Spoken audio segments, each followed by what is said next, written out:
नीट सारख्या देशातील एका महत्त्वाच्या परीक्षेचा पेपर काय फुटतो? ती परीक्षा रद्द करण्याची नामुष्की काय उडावते? आपल्या देशाचे आदरणीय पंतप्रधान परीक्षा पे चर्चा अनेकदा करतात.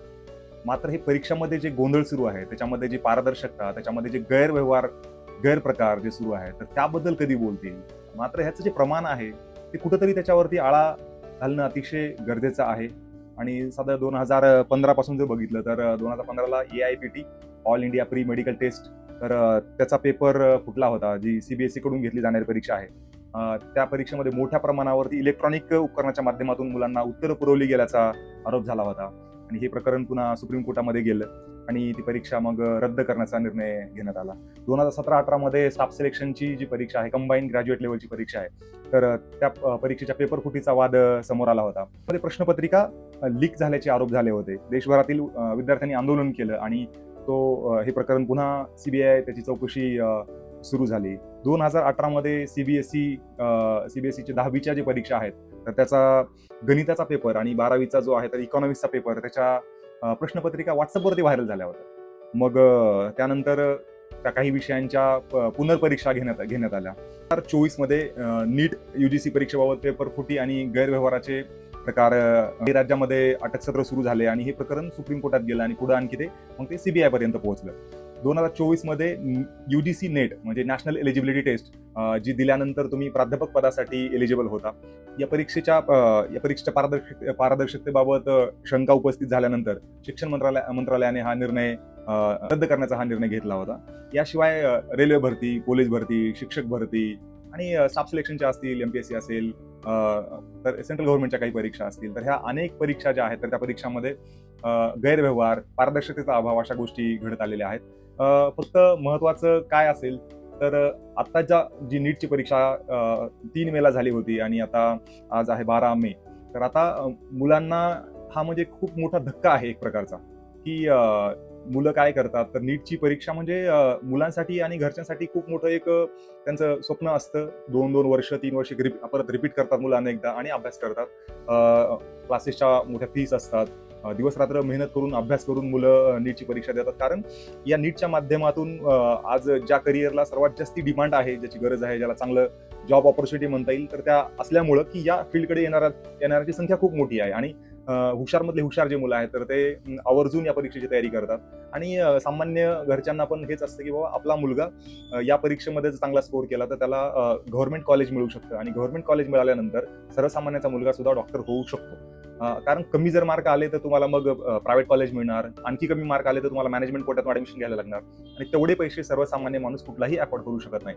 त्यामुळे हा मुलांचा आणि त्यांच्या पालकांचा प्रामाणिक प्रयत्न असतो, की आपला पाल्य काहीही झालं तर नीट परीक्षा पास झाला पाहिजे. हवं तर त्यांना 1 वर्ष 2 वर्ष रिपीट केलेलं चालेल आम्हाला. मात्र तो नीट सारख्या एक्झाममध्ये तो ऑल इंडिया मेरिटमध्ये आला पाहिजे. हा सगळ्यांचाच म्हणजे तगादा असतो आणि मुलं पण तेवढं प्रामाणिकपणे करतात. मात्र आत्ता जी परीक्षा कॅन्सल झाली आहे त्यामध्ये 22 लाख मुलांनी ही परीक्षा दिली होती. त्यांना परीक्षा देऊन म्हणजे एक सुटकेचा त्यांनी निश्वास घेतला असणार, की चला आता परीक्षा झाली आहे, निकालापर्यंत आपण निवांत आहे. कारण त्यानंतरचं पण परत पुढं नंबर लागल्यानंतर शेड्यूल सगळं हेक्टिक असतं. मुलं कुठेतरी व्हॅकेशन एन्जॉय करत होते. मात्र ही बातमी त्यांना खरंच धक्का देणारी, खूप मोठा धक्का देणारी बातमी आहे. कारण नीट सारख्या परीक्षा देशभरात घेतली जाणारी 22 लाख मुलांनी परीक्षा दिलेली कॅन्सल होते, ही खूप मोठी म्हणजे दुःखद बातमी आहे. या पार्श्वभूमीवर एवढंच बोलावं वाटतं, की आपण देशाच्या विकासाबद्दल देश खूप मोठ्या पद्धतीनं विकास करत आहे असं म्हणत असतो.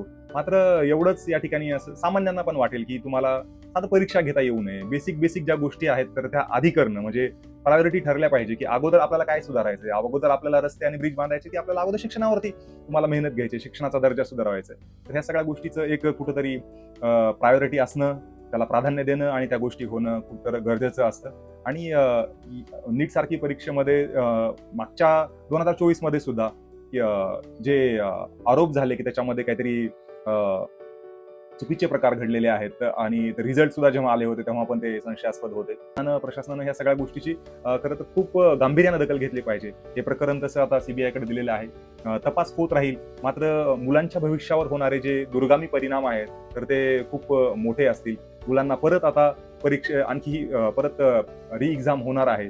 तर याच्यासाठी स्वतः मानसिकरित्या तयार व्हावं लागेल आणि परत एवढ्या 22 लाख मुलांना परत आणखी सेंटरवरती जाऊन ही परीक्षा द्यावी लागणार आहे.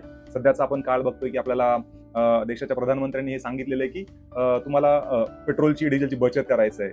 म्हणजे देशाच्या दृष्टिकोनातून ह्या महत्वाच्या गोष्टी आहेत, कारण आखातामध्ये जे युद्ध सुरू आहे तर त्याची जगभरात त्याच्या झळा पोहोचत आहेत. या अशा काळामध्ये ही अशी घटना घडणं खरंच खूप दुर्दैवी आहे. तिथून पुढे तरी एखादी मोठी घटना घडल्यानंतर म्हणतात की जाग येते. आता तरी सरकारला जाग यावी आणि त्याच्या परीक्षांमध्ये जे गोंधळ होतात, भरती प्रक्रियेमध्ये पारदर्शकता नसणं, तर ह्या गोष्टी कुठेतरी बंद व्हायला पाहिजे. म्हणजे एक देश म्हणून तुम्ही या गोष्टीकडे पहिलं प्राधान्याने लक्ष दिलं पाहिजे. एखादी 2-4 ब्रिजेस, एखादी 2-4 रस्ते नंतर झाले तरी चालतील. एखादी दुसरी आणखी 4 गोष्टी तुम्ही नंतर मागे ठेवा. मात्र शिक्षण, आरोग्यासारख्या गोष्टी त्यांना पहिलं प्राधान्य देणं अतिशय गरजेचं आहे. आणि ज्या मुलांनी ही परीक्षा दिली होती, त्यांनी ह्या गोष्टींची थोडी आपल्याला मनाला सुद्धा आता सवय लावून घेणं गरजेचं आहे, की कारण भारतासारख्या देशामध्ये हे प्रकार घडत आलेले आहेत. त्यामुळे मानसिकरित्या ही गोष्ट पचवणं की त्यांना अवघड जाणार आहे. मात्र त्यांना पुन्हा एकदा नवीन जोमानं आपल्याला परत त्या मुलांना तयारी करावी लागेल आणि सर्व मुलांना पुन्हा एकदा तयारीसाठी शुभेच्छा. मात्र त्यांना ह्या काळामध्ये त्यांच्या परत तयारीसाठी त्यांना एक जोश मिळो, त्यांना प्रेरणा मिळो, एवढीच आपण त्यांच्या प्रती आपण सद्भावना व्यक्त करूयात. आणि हे परीक्षेमधील जे गोंधळ आहेत तर ते उत्तरोत्तर कमी व्हावेत अशी आपण आशा करूयात. थांबूया. धन्यवाद.